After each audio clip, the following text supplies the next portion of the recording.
Okay. All right. Welcome into Shaping Reality for August 2024. Did you think it was going to be this crazy? I'm joined tonight with author and consciousness educator Penny Kelly. Hi, Penny. How are you? Oh, hi. I'm good. I'm great. I'm feeling really good. So Yeah. So it's you, always good to be back home, even though home is a little chaotic at the moment. So yeah. because of the move, moving. Where are We're you moving? um, I'm moving. I had to move my library. You can see the new library behind me, and I moved to the third floor. And my Oh, son is moving to the second floor, and my grandson is moving to the fourth floor.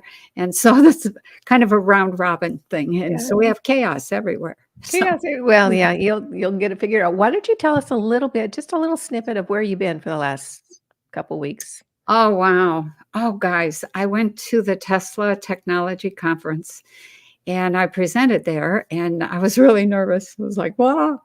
And what I did was to present consciousness as a call for a science of consciousness. And so I was very nervous, and I had created this very low key, kind of timid PowerPoint. And then I got there, and the very first opening talk was by one of my heroes in the world of plasma research. And in the middle of his talk, he makes this comment, and the comment was something like, "We we're stalled. We're stalled by the problem of consciousness." And that was all he said. And then he kept going, and I was like, "Oh, wow, okay." I'm going to change my presentation to be much bolder. And so I went back to my room after the last talk was over, and I stayed up until 1 a.m, just redoing my presentation, adding pictures, really being much bolder. And and then I was nervous. I was like, did I go too far? So, but it really went very well. And, when it was over, I was kind of swamped with people asking questions. And I thought, okay, quite a few scientists and engineers came up, and they were asking a lot of questions. Well, how about this? Well, what about that? And they were, I think, surprised that I had an answer for everything. So when I left there, it was a very good feeling, and it was a feeling that I had been a successful farmer in the fields of consciousness, planted lots of seeds. Oh, that's exciting. Wonderful. Well, I'm sure you're looking forward to next year as well. Maybe you'll fly next year. Maybe if we still have airplanes next year. Airplanes by next year. Yeah. Which brings Yeah. us into the look-see. Oh yeah, yeah. Yeah. So what's on your Wow. mind tonight about the look-see? I made some notes myself. So tonight, folks that are watching, we're going to talk about the look-see a little bit. And then Penny has a meditation we're Yeah. going to do together about in the middle. And then we're going to move into the topic of consciousness to kind of close Right. us out and send us on our way with some good information. Yeah. Very good. Okay. Yeah. So what do you want to ask about the look-see? There's Well, so what many things this time. I left out so much. It was like, it seems like it's watered down, but you can't talk about everything that's happening. And so I left the things out that other people were already talking about, and just tried to focus on things I thought were really key or important for us to understand. Yeah. You know, I do have comments to make about that, and I've listened to the look-see twice now, Okay. and plus I try to stay very connected with what is going on in, oh, I don't know if in the attitude of the public or, what Right. people are saying, what people are talking about, and I'm on different platforms just seeing where people are, Yeah. and what I'm seeing, and it gives me goosebumps and a happy feeling to say this, is that people have shifted. Yes. They have shifted. I They're don't they're not buying any of the bullshit anymore. Excuse know. the French, folks. Um, and they're I shifted in a don't. wonderful way because I have seen so many funny videos of people morphing into a monkey making fun of the whole monkeypox thing. In other words, they're not angry, they're just laughing at it Yeah, at this juncture. So I am seeing a shift that people are like, "Oh, no, what this is so ridiculous." In every I post know. that I watch, and I understand that the algorithm is feeding me what they think I want to see. Right. However, across so many different platforms, I'm seeing a consistent message of people are just Yeah. done and fed up, which brings me back to the look-see when in your I comments about the tort laws and the commerce clause. It Oh, is the sense yeah. that there has been so much corruption I know. put into place behind the scenes, even before we knew, most of us knew that there was an issue going on, that the whole thing's just gotta come down. I had that same thought earlier today. It's like, I don't I start picking up the shift in, like, late July, um, but that whole feeling of we're tired of the corruption. We know something bad is happening with the children. We are understanding that we're dealing with avatars. We're not even dealing with real people. We're dealing with computer generated images pretending to be presidents and cabinet members and military whatever. And that is, it's like, okay. And I think for me, and I was going to put this in the look-see, but I didn't. There was a statement that I read, and I've read it 100 times in other campaigns. Send money.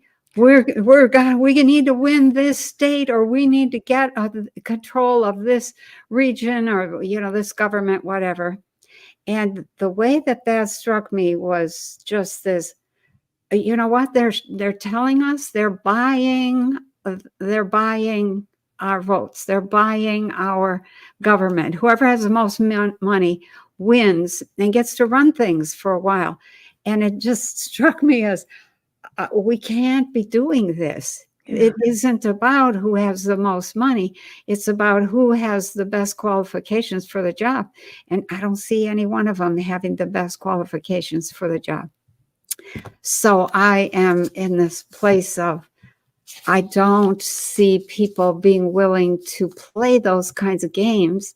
And the shift that I started picking up right after the last look-see, when I end one look-see, I start the next one.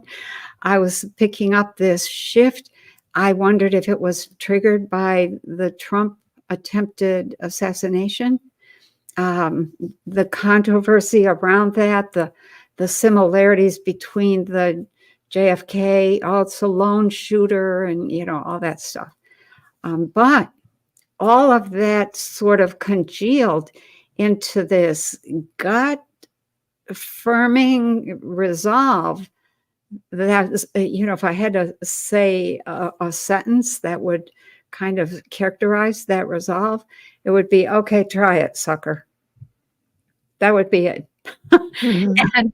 And there's this feeling or this attitude in people, bring it. I'm tired of this. We're going to deal with it. We are going to deal with it. Mhm. And that there's going to be some messes. I do see it gets pretty intense. So, over the next year, starting now and over the next, maybe not a whole year, but pretty close to a whole year. And then there's a respite or a break, and then it starts up again. And so we'll see how that goes. But Yeah. You there's know, big issue. I saw a video on some platform, I don't remember what, it doesn't make a difference. It was a gentleman in a restaurant, and he walked up to Francis Collins. The You scientist? Yeah, from the CDC.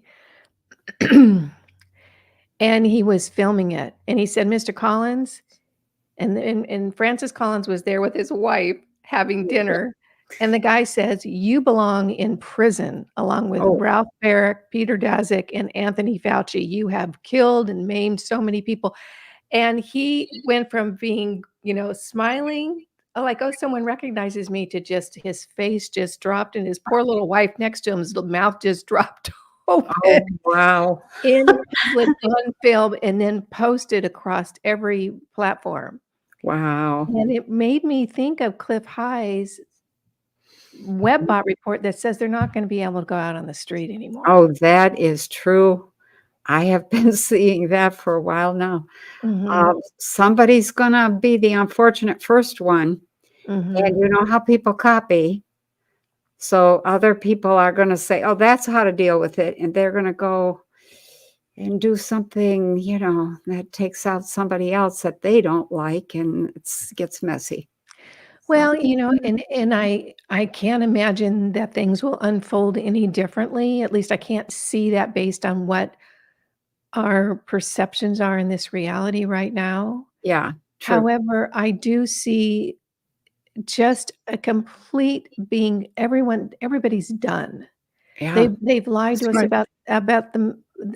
about the government, they've lied in the medical field, they've lied in education, they've lied in every area, even about who we are as a country, I and know. so everyone knows it now, I mean, the jig is up. Yeah. Yeah, that's really true. And I think that's a good thing in terms of us coming back to our power. Um, that really is a necessary step. And it doesn't have to be ugly, probably get pretty messy, but it isn't going to be forever. Yeah. And when you have rage, when consciousness, I talked a little bit in the look-see about consciousness has only two things that it can Mhm. track: love and fear. And when you're on the fear track, and it keeps on going, and the stimulation of those points in the hypothalamus that are specifically stimulation points for fear, it goes from fear to irritation, or no, from noticing to, then I forget the exact track, but there's like 7 or 8 stages. Each one is a little more ferocious than the one before. So after you get to full attention, then you decide, is this good or bad? If it's bad, then there's this avoidance kind of reaction. If you can't avoid it, then you get irritated. If you can't get it to stop, the irritation starts to balloon, and it becomes fear, and then anger, and then rage, and then temporary insanity. Um, that's the cycle that we are in.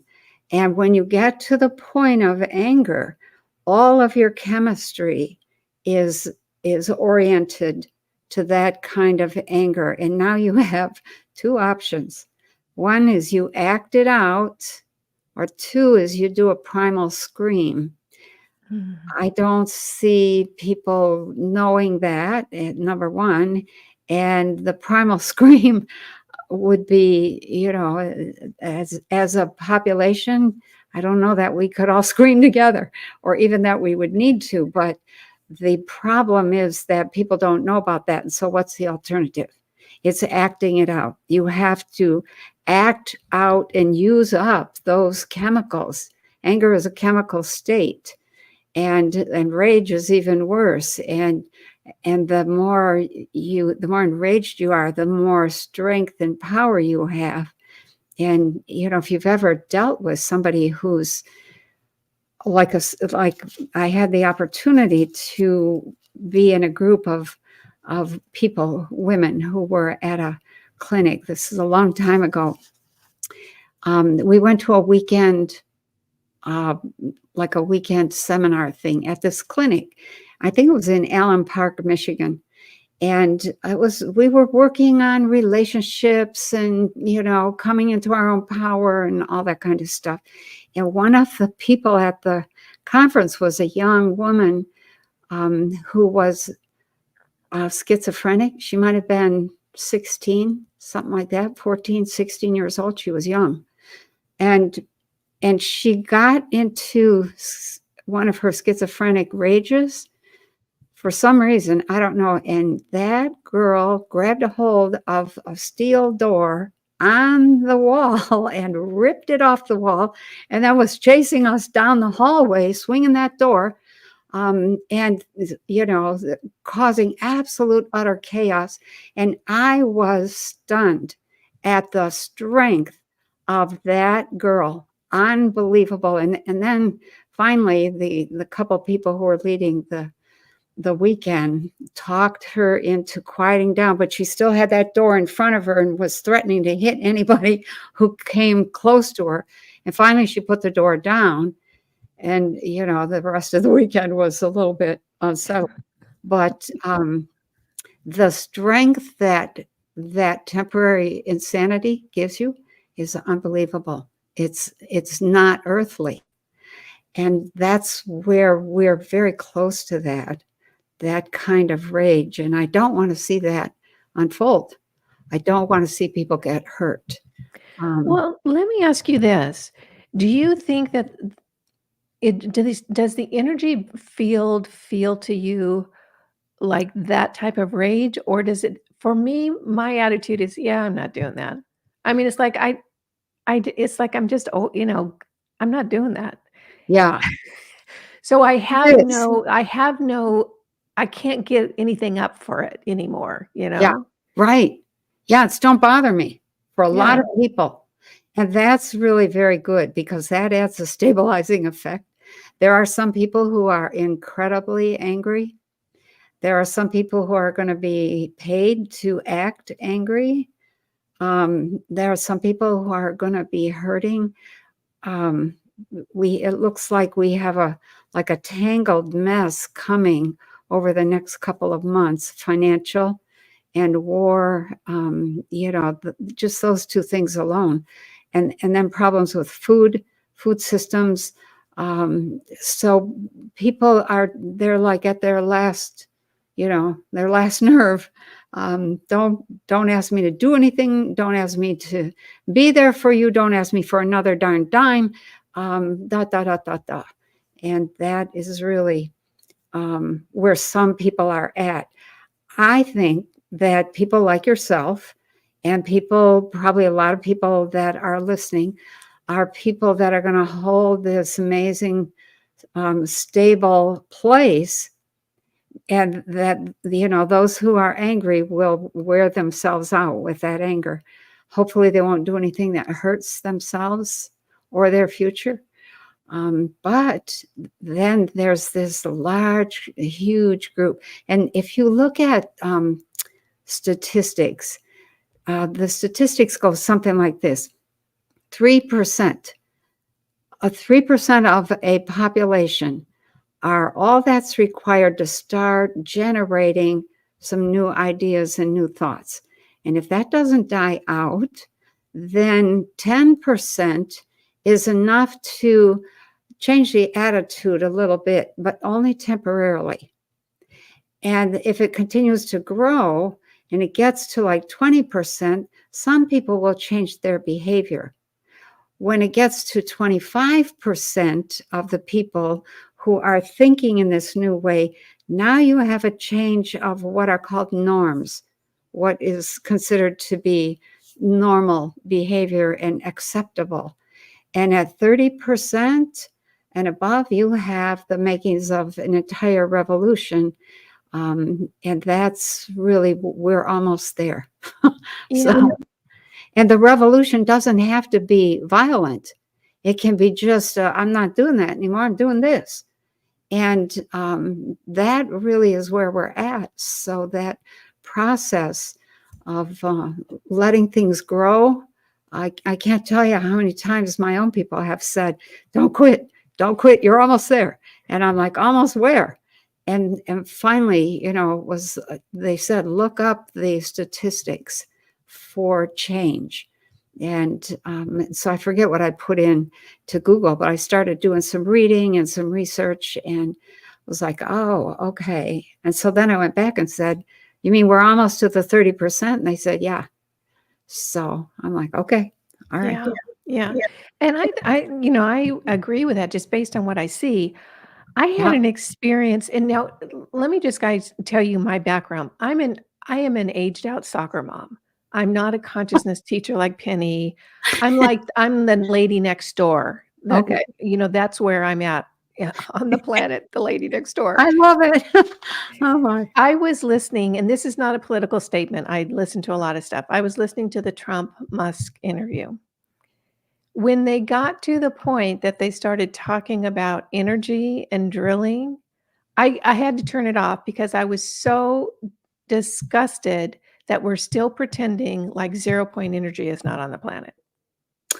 Oh yeah. And the point I wanna make is that if an aged out soccer mom who lives next door is like, "Okay, Yeah. I'm waiting for it, it's gonna in the next month, I want it's gonna be about the size of a bread box, it's gonna, run my whole home and everything." If Yep. I'm demanding that, energetically, where's Right. the rest of the people? They'll come along. Somebody's got to be what they call first mover. So, you're obviously in that group. First movers start the process, they start the ball rolling, and then other people go, "Hey."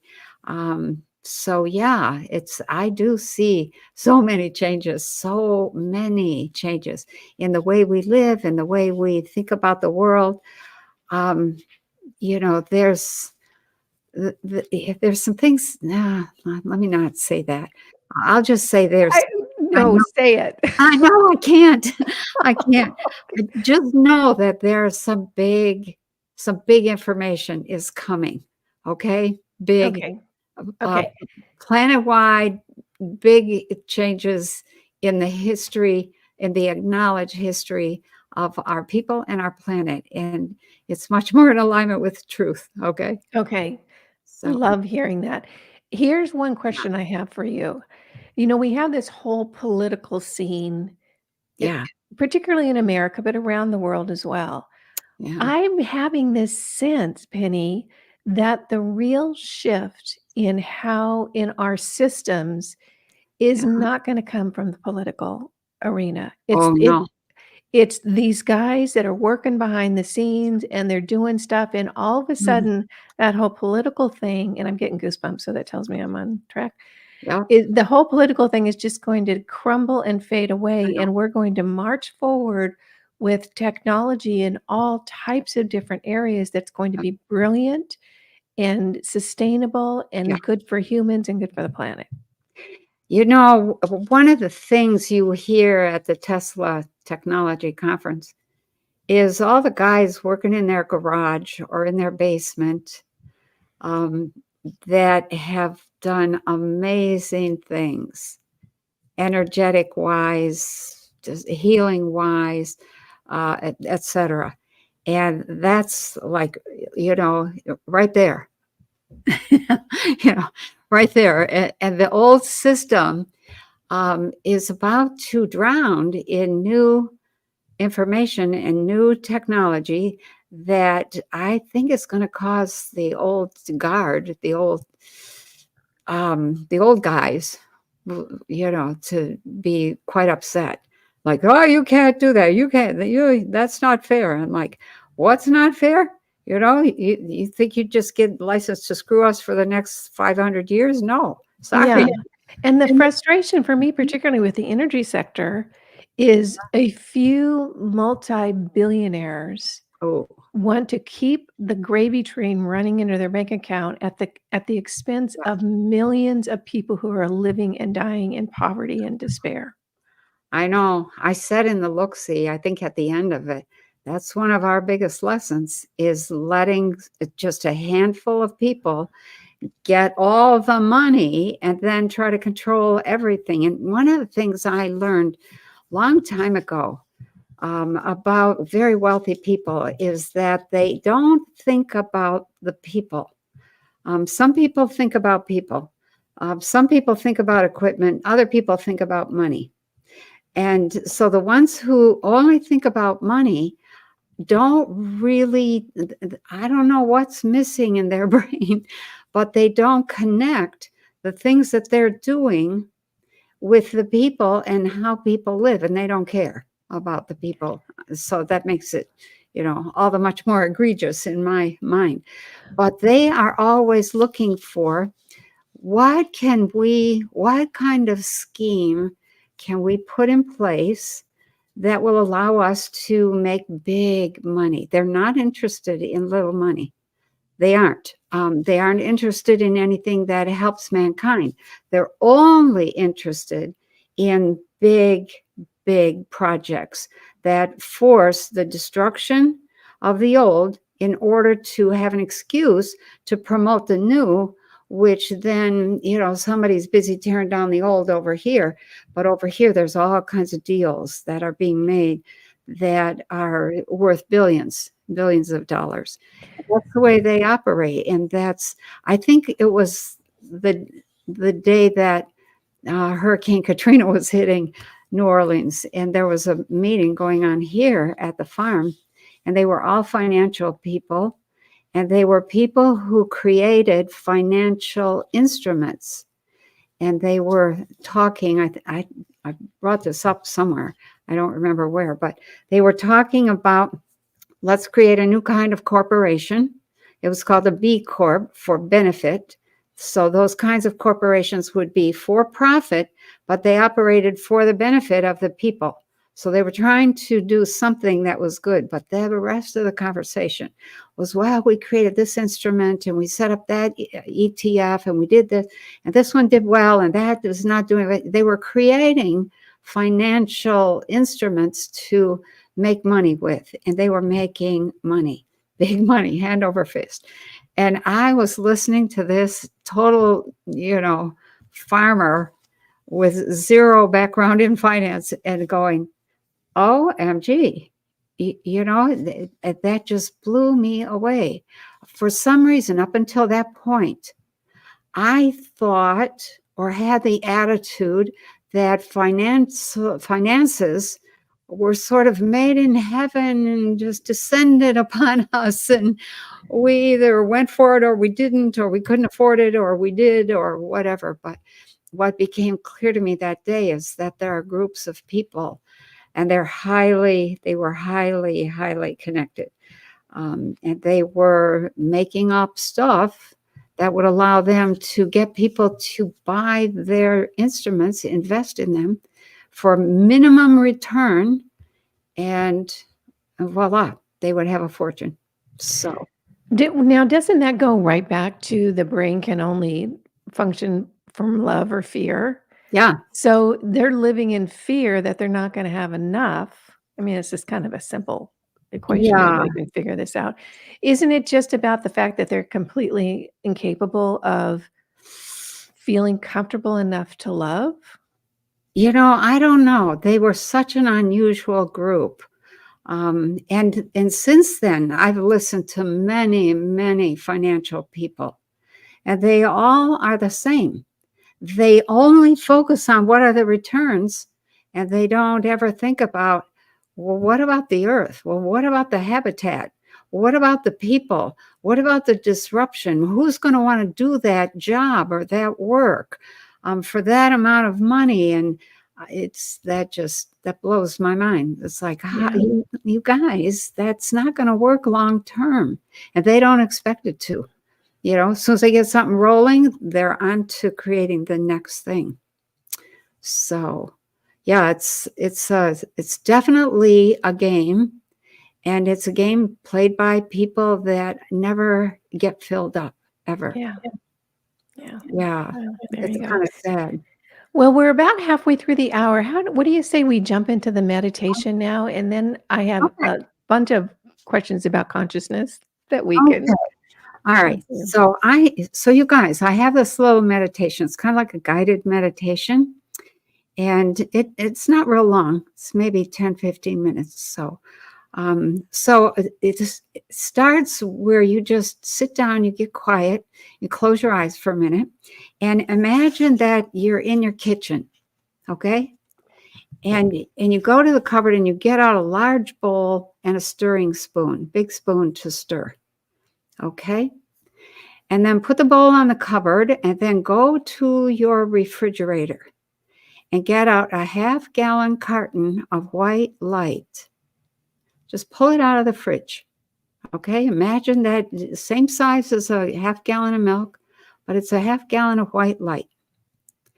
And open up the carton of white light and pour that entire carton into the bowl, okay? If you didn't have a big enough bowl, go get another bowl, okay? One that's big enough to hold a half gallon. And then go to the cupboard and get out a can of gold crystals.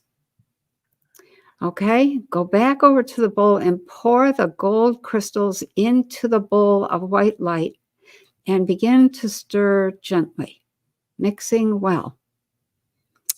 Okay, you don't have to stir too long, but just enough to mix it, and then go to the pantry or a storage cupboard and get out a jar of pink love. And then put 2 tablespoons of pink love into the bowl of white light and gold crystals, and now begin to stir slowly and steadily. Okay? Now, notice that the gold is dissolving into the light, turning it into this beautiful golden colored light. And that pink love changes the consistency and the character of the first 2 ingredients, turning them into this very lightweight, airy substance, kind of like whipped cream, very lightweight. Then put the bowl in the oven and close the door, but don't turn the heat on. Just let the bowl sit in there and continue to transform without any interference. Okay, so while it's transforming, imagine that you're sitting back down at the kitchen table, and imagine again you're closing your eyes. And then as you close your eyes, become aware of your body, your whole body from head to toe. And then notice that you have a small, quiet zipper about 4 or 5 inches long on your chest. Open that zipper and notice that you can see your heart. Reach into your chest and then just very gently, very lovingly massage your heart just a little bit. And as you rub your fingers over that heart, notice that there's another zipper in your heart. That's a smaller zipper. Unzip the zipper on your heart and then imagine that you are breathing in 10 breaths. So we're going to breathe in 10 breaths, and each one is going to be something a little different. The first breath that you breathe in is your health. Okay? The second breath is strength.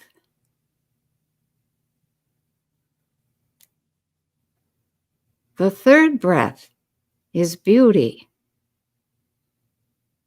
You have a right to beauty.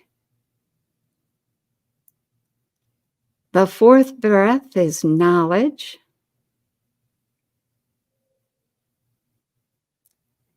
The fifth breath is truth. The sixth breath is forgiveness for yourself first and then for others. Forgiveness for self and others. The seventh breath is understanding. The eighth breath is wisdom. The ninth breath is joy. And the 10th breath is gratitude.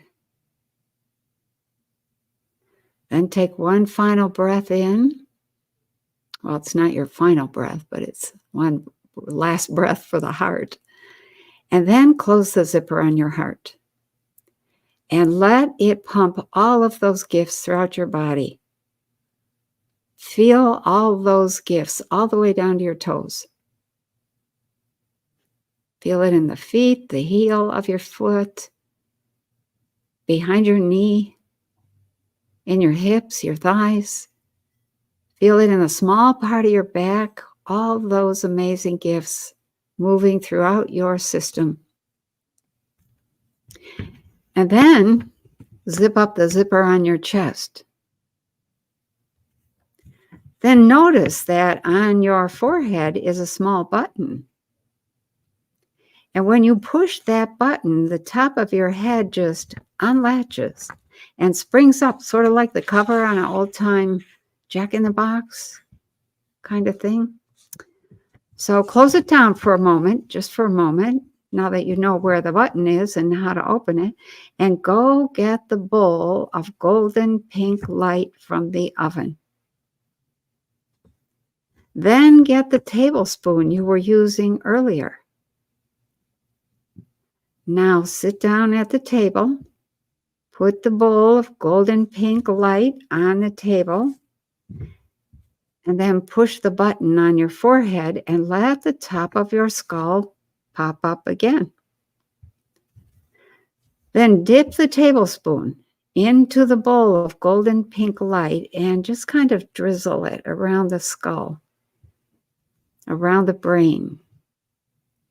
And then close the top of the skull.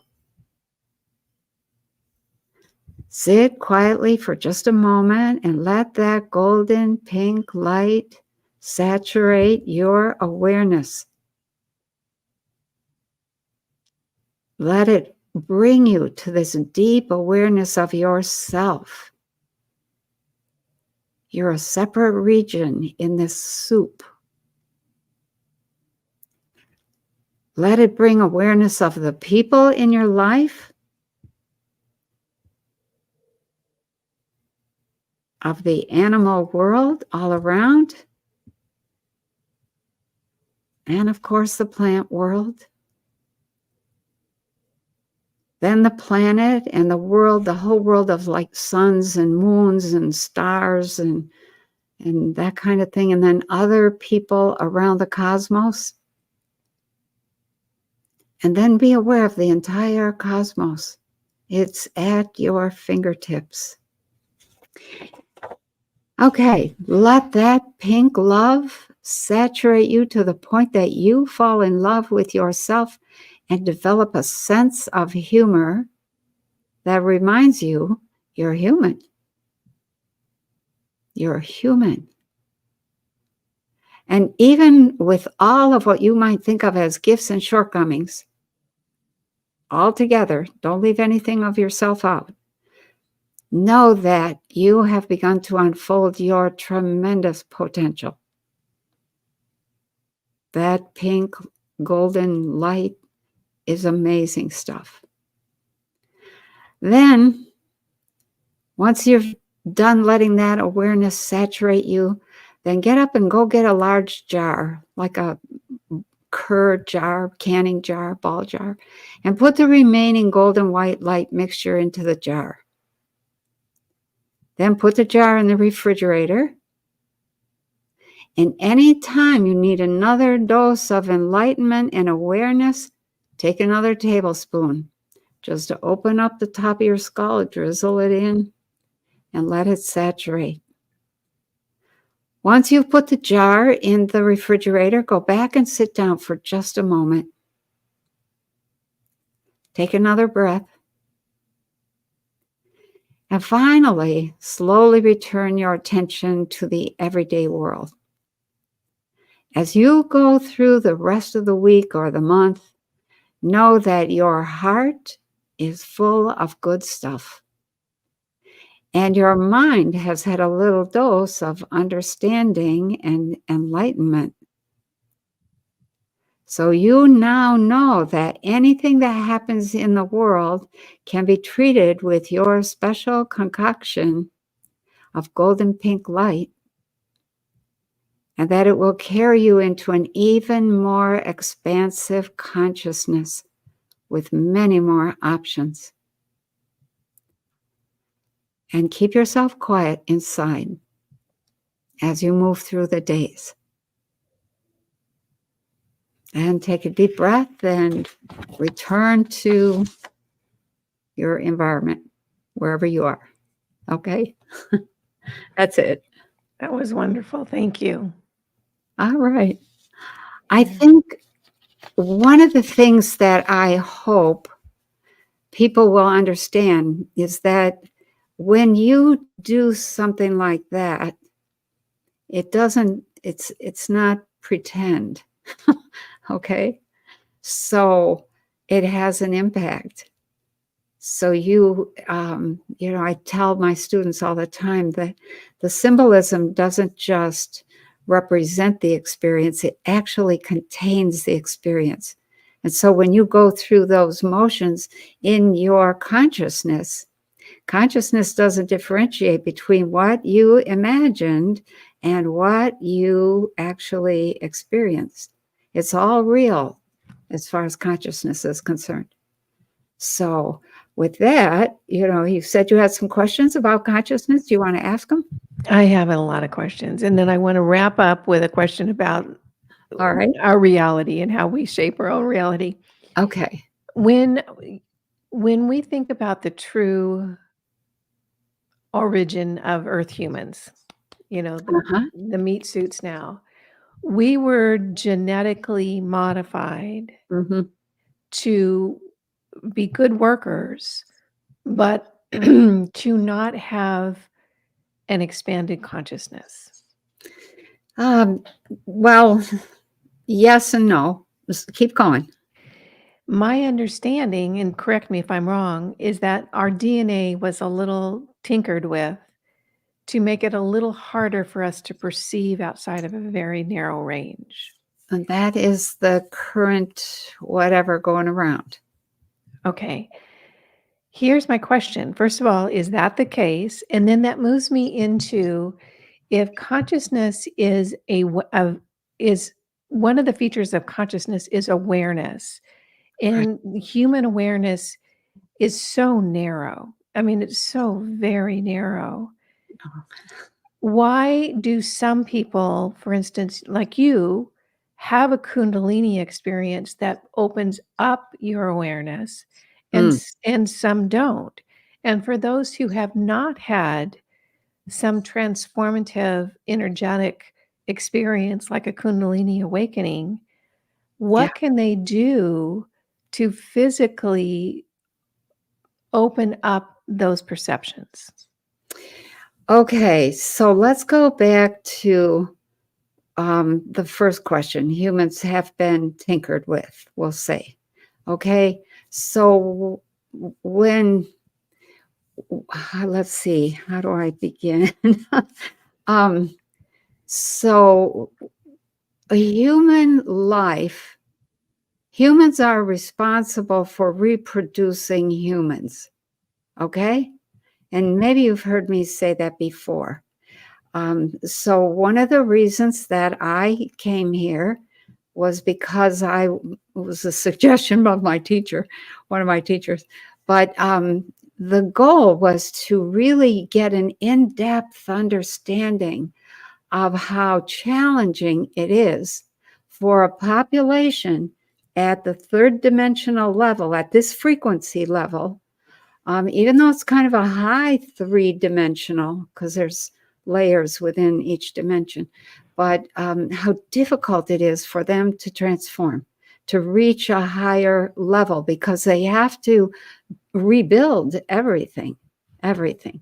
And And they when have you to say rebuild, are you talking about our systems or internally? both. You have to rethink everything. You have to re-understand. You have to learn a whole new level of science and engineering and physics.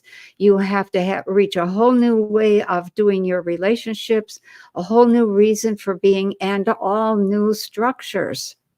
So everything that we have at this level and on planet Earth in 2024 is destructive. And that's one of the things that you begin to correct once you move up into a higher dimension of consciousness. So let's come back to the bottom line. We have to keep ourselves going. So with that in mind, most people would say, oh, she's talking about sex and having babies. No, it's not that simple. That's just a small piece of it. There are teams of people who go around the cosmos and they seed life in various places. They study the minerals, they study the atmosphere, they study everything about that place in time. And they also study the evolution of the frequencies in that location because frequencies interact and produce other frequencies. And so you have to have a deep understanding of how to map those frequencies. But then you will maybe then say, okay, we're going to tweak the energies on this particular planet, and then we're going to leave it alone for 10,000 years and see what grows out of that, or 40,000 years, or 50, or whatever it takes. And so you don't go in and start chopping people up, which is how everything gets presented on the internet today. What you do is very, very inobtrusively change a little frequency and see who responds to it and how many, and how much of a response they make. So does that make sense? So, Yes. so once a tweak is made, some beings evolve out of that. Let's just skip over a whole bunch of stages and say some beings evolve. And you evaluate the beings and you say, okay, could do more, could do better. So you tweak again. You don't throw away the people you've already had an impact on or created. You just retweak. And now you get another level of people and you see how they are and what their consciousness is capable of and what they can create. Okay, let me stop you here. When you say tweak, Penny, are you talking about they're tweaking like in a lab with lab coats on, No, or they're tweaking energetically? And if they're tweaking energetically, how do they do that? with beam technology is probably the best way to describe it. You have other populations, other groups of people that are very advanced, okay, that travel the cosmos. They know how planets and stars and suns and moons and all that interact. And every so often, a group of planets will come together. This is the basis for astrology. And they will impart they'll bathe a particular location in certain frequency energies. And so the people who are watching that, who've mapped that and are waiting for that configuration to take shape, they will come in and add a couple of frequencies to that. So they're not in the lab, they're not cutting people open or shooting them up with something or any of that kind of stuff. Okay? So it's a very slow process, and you want to hope that the beings that you've created don't destroy the whole thing before they get to the point that you have a chance to evolve some new people. Okay? Does that make sense? Yes. Okay, so the tweaking goes on over thousands, tens of thousands of years, and then you get a group of people. Let's just jump to okay, we have humans. Okay? So the humanoid form is an incredibly versatile pattern. And that pattern then can be tweaked in many, many ways. When they were originally tweaking, if I can call it that, I'm always afraid I'm going to say twerking, which means something else. That's something completely different. That's another show. I know, right. So when they're busy looking at and evaluating the people that they've created, they leave the people alone that were less than what they hoped would be, that didn't measure up to their goal. Okay? So that's the humans that we have on planet Earth right now. That particular line of humans, they thought would never amount to anything. They didn't do anything about it. They didn't, they just, that they're a lost cause. Well, that has become the great excitement in our part of the galaxy. Okay. So what's the excitement around? We're the losers. They left us. Yeah, well, they watched, and they have occasionally done something to protect us, because when you're young and dumb, it's easy to be taken over. So that's the struggle that we're in right now. Somebody decided to take over the planet, and in the meantime, we, the residents here, have been getting a first class Yale level, Harvard level education in what not to do in terms of government, what not to do in terms of medicine, in terms of food, in terms of education, in terms of religion, in terms of business and trade, etc. We have been treated to this extraordinary demonstration of corruption, of what happens when a system gets corrupted. So the people from elsewhere will say, are they going to do anything? Are they going to go down? If they let themselves go down, well, that's it, it'll all be wiped out and we'll start over. And they have started over here a couple times. But we are people who are incredibly resilient and very smart. So now let's move to the piece about No. unfolding the self. Okay, I got to stop you here for a second. So you just said that we're incredibly resilient and very smart. How Yeah, did we get that way if they left us because we weren't quite measuring up? because we've used our consciousness. So we have advanced ourselves on our own. Is that what you're saying? Yes. And that is what is so intriguing. We have an incredibly polluted planet. We have incredible corruption, terrible food. The air is full of crap and corruption. The water is awful, and we just keep ticking along. And so other people have said, man, that is a very resilient population. And yeah, some people get sick and some people go down early, but the big bulk is they're hanging in there. And so they then have said, wow, that kind of resilience, that's a very special kind of DNA. Now, there have been other experiments that were done. Some of the people that, let me say it this way, some of the later experiments that happened after us were very much more advanced. They were already like ETs right from the get-go. But were they on this planet or another planet? They were, but when you evolve, you disappear. You go into the higher realms. So it looks like we're the only ones here. We're the only ones that have ever been here. That's not really true. The giants, we were much taller, much bigger.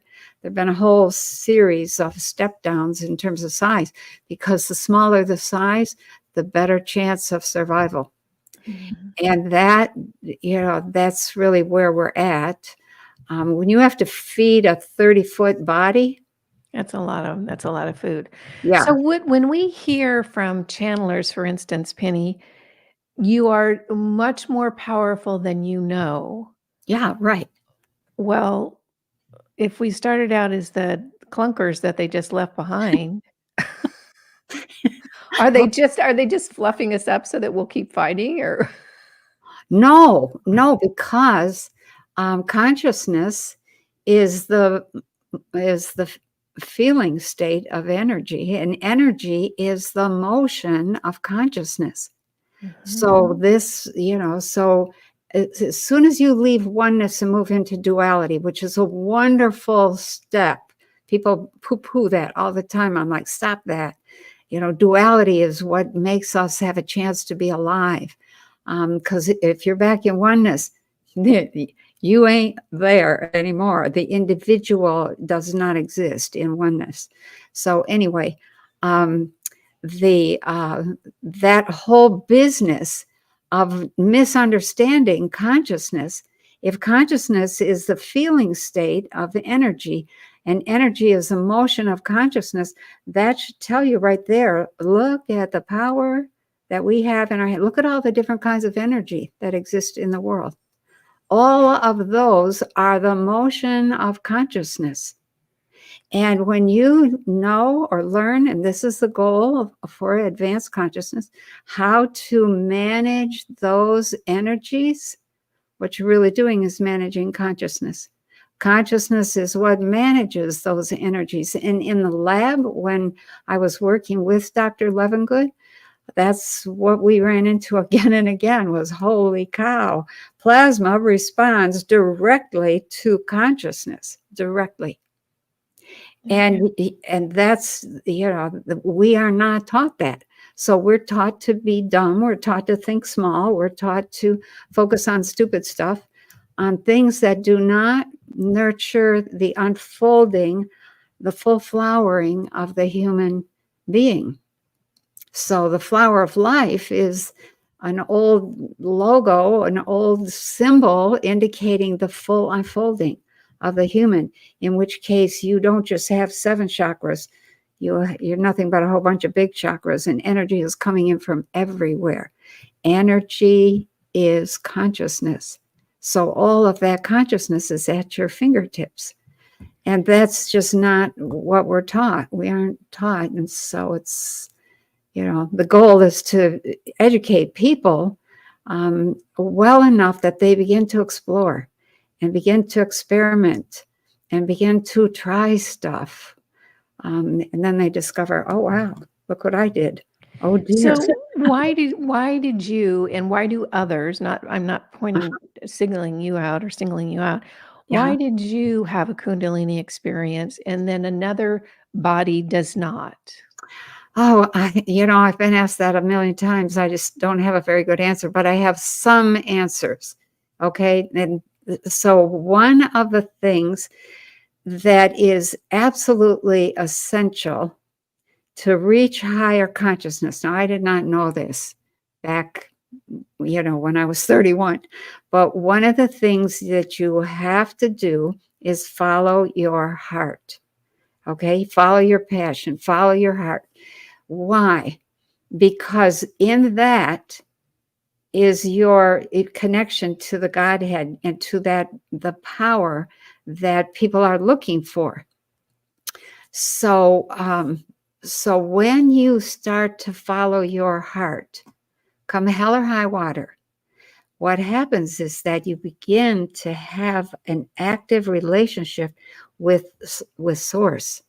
And you begin to discover that it will respond. It will produce answers that you want. It will produce people that you want in your life. It will, I could go on, okay? But you get the idea. You begin to have an active relationship with that core source. That I didn't know at the time. But once you do that, once you follow your heart, either because you're ignorant or because you're naive or because you just happen to be there, you allow yourself to feel exactly where you are at. And feeling is the secret. And so what happens when you step into fully immersing yourself in the feeling of the moment, that's when all of your filters are down, all your barriers are down, everything's open. And that's the thing, the submarine, the poke the hole in the submarine example. That's when energy comes shooting through you and causes all kinds of havoc. We are meant to unfold, and for that energy to unfold us, and as it moves through, it rewires everything, your chemistry, your brain, your perception. And the result is you are now at the next stage of development.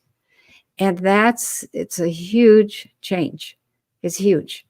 And I just got a letter from somebody last month, and he said, oh my, I'm 5 years into my Kundalini, everything you've said, the unexpected orgasms in public, the strange energies. I got another letter from another guy. He said he woke up practically, he was doing yoga, Kriya yoga stuff. And I've had those experiences. They're quite amazing. But the energy takes over, and that it's intelligent energy, and now it's guiding you. If Okay. you listen, then you start unfolding more and more and more, and you Okay. understand more and more and more. So if we're talking about every human was intended to unfold. Yep. Is it always like a full-blown all at once experience like No. you had, or do some people kind of unfold slowly over time, which Yes. seems more manageable to me? It's much more manageable. So, yeah, much more. What happens if it's slow, is it'll be slow, it's just as painful, okay? There's not many ways around. When you I mean say painful, what do you mean by that? It's I not mean, physically painful. no. Well, yes and no. So let's say that, you meditate and you're just meditating because you wanna lower your blood pressure, okay? Or something like that. Um, and as you start the meditation or as you keep going with it, your perception starts to change just a little bit. You know, you're in this very quiet place, and then you hear, your husband beating a dog. Make something up, and you're like, "Oh, that's terrible," and you say something to him, and then he yells at you. There's a shock there as you see a side of the person that you're with that you're not appreciating, or you suddenly recognize that your partner, male or female, whatever, is doing something that's unethical, or that they absolutely refuse to do anything except work on the shallowest of levels. You're trying to go deeper. They're not going with you.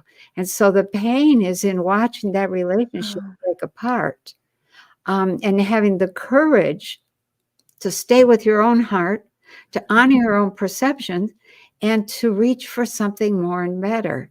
So that's what I'm talking about when I say the pain. And there'll be a couple years worth of tears where you just cry over everything. And you'll think you're depressed and you won't sleep very well. Um, that's all part of the awakening process. And mm. it's and we don't, what do? We give people pills and say, "Oh, you're depressed or you're this or you're that." And we try to get them, buy some new clothes or get a job or move to a different house or, change husbands or find a lover and keep the one you got and, keep the husband you've got. Those kinds of solutions are not in honor of the part of you that is waking up and seeing what is around you, the truth of what is. And sometimes it's not pretty.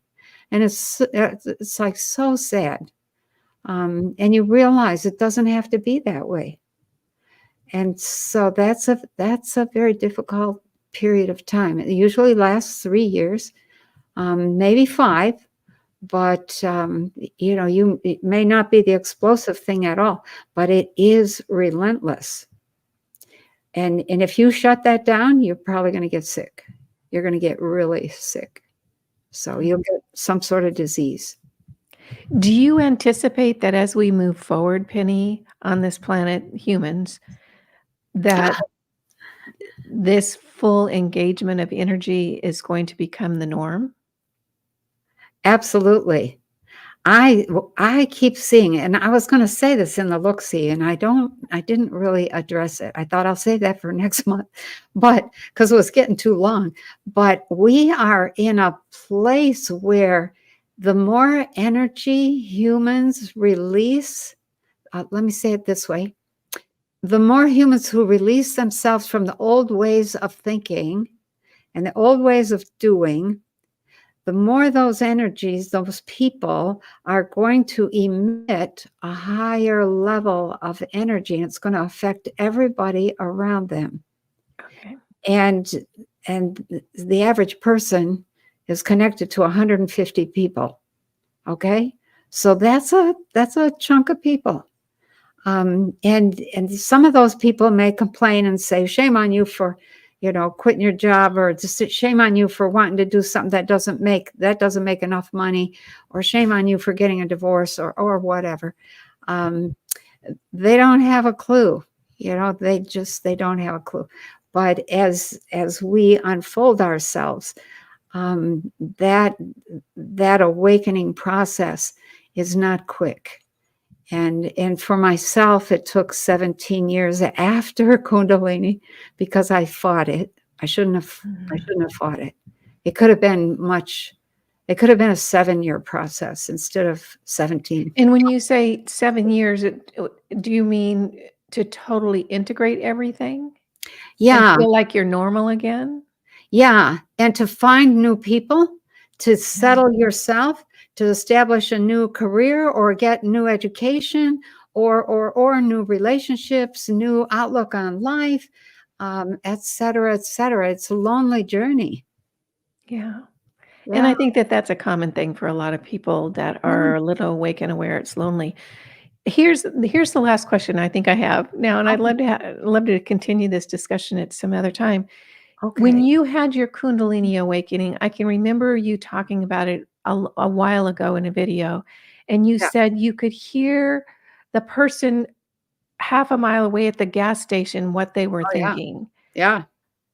Can you I could hear still their phone conversation. They were on one of those public telephones where you put in a quarter. Yeah, remember those? Gosh, so Yeah, funny. Can you mhm. still access that today, or is that faded away, that overwhelm of data coming in? Okay, that is most of that has faded. You want that to fade, because it's so distracting. Yeah, You don't we need to have psychic manners.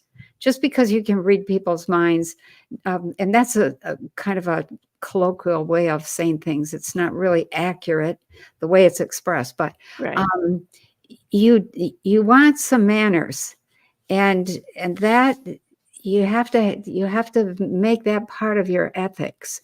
What happens over time is uh, you realize that you don't have time to be listening in on other people's stuff. You got enough of your own stuff to Yeah. be dealing with. And if you're going to deal with it wisely and well, you need to stay focused here. When you need to know something, it comes to you. You can go and get it. Yeah. Or Yeah, you can go and get it. A lot of stuff just comes. okay. Thank you. This was so very helpful. All Yeah. right, the next area I wanna delve into, and we'll Mhm. be brief, Okay. is is the whole when you create your own reality. In Yes. quotes, "You create your own reality." Okay, I create my own reality. Well, what the hell, Penny? I did not manifest or create COVID, and as a matter of fact, I couldn't even have thought of anything as stupid and unfun as that. So, I know. I did not create these wars. I did not create whoever's pretending to be Joe Biden. I did Yeah. not create this stuff, and yet it's in my reality system. Mhm. Yeah, it is. So tell me how did I create my own reality when I couldn't even think of this stuff to create? Okay, so a couple things. Number 1, you're not the only one creating. There's all kinds of other people that are creating, and some of them are creating some real crap. So were Okay? we being out-created? No, no, they're just doing their thing. And they have positioned themselves, maneuvered themselves into a position where they can have an impact on a lot of people. Why? Because a lot of them are learning about power themselves. Okay. So you're not the only one creating. The second thing is it's a group reality. This isn't a hive system. This is a system in which every unique and weird and wonderful and wacky individual is putting in their creation. And it works. Now, if you were in, let's just say, in Afghanistan, which is a heavily Islamic culture, that's a whole different kind of reality experience than, say, living in Florida. And on the beach with a whole bunch of these half naked, beautiful bodies that wander up and down the beach, et cetera, et cetera. It's so what the magic of planet Earth is. If you want to learn about what it is to be in a system in which men and women are severely unequal, and it's very severe rules and punishments, then you can go into some locations and some cultural systems where that's the norm. If you want to be in a totally free, outrageous culture, you go to California. If you want to live in a place where, you get the idea where there's big machines being invented and built, etc., then you might go to Gary, Indiana, or Pennsylvania in the early 1900s. So each location has its own culture. And for some reason, and this is one of my things that I look at, it's like, how does all of this work as well as it does? And sometimes it doesn't. And we're headed into a time when it doesn't work as well. And there's going to be some warlike behavior, some serious kinetic fighting. But for the most part, it works. And it allows people everywhere to look across the planet and say, I want to go over there and experience that. And I was just talking with somebody while I was at the Tesla conference who came from Uruguay and was living here in the U.S.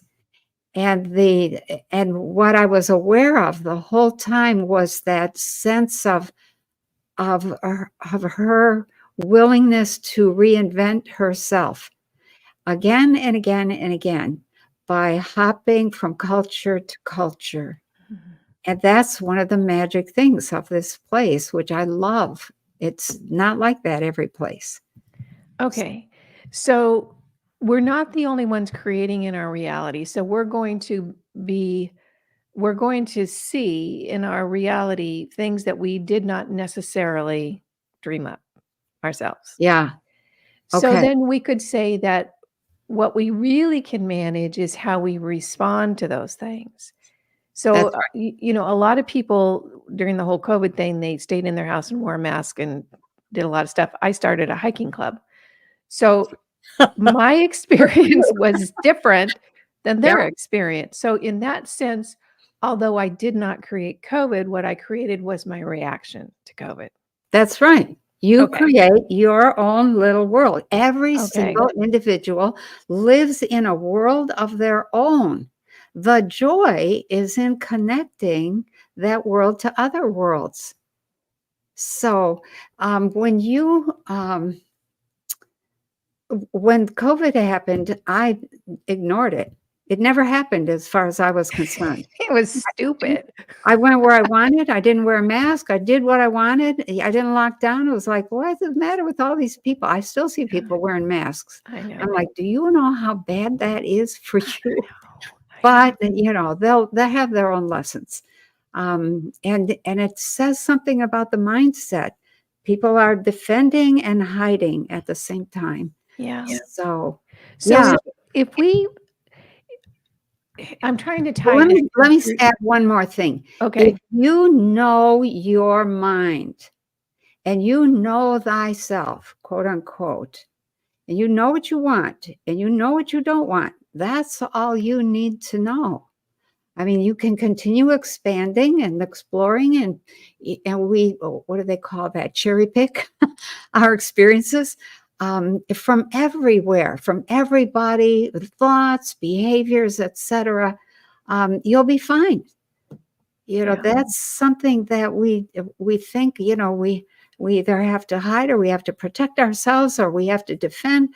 No, you have to know yourself and what you want. Yeah. And a sense of humor goes a very long way. Long way.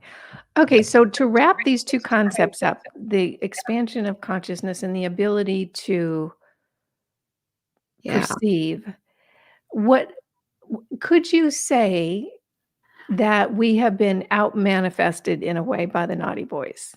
In other words, what I hear is that they really remember things that perhaps we're not aware of about how to create events.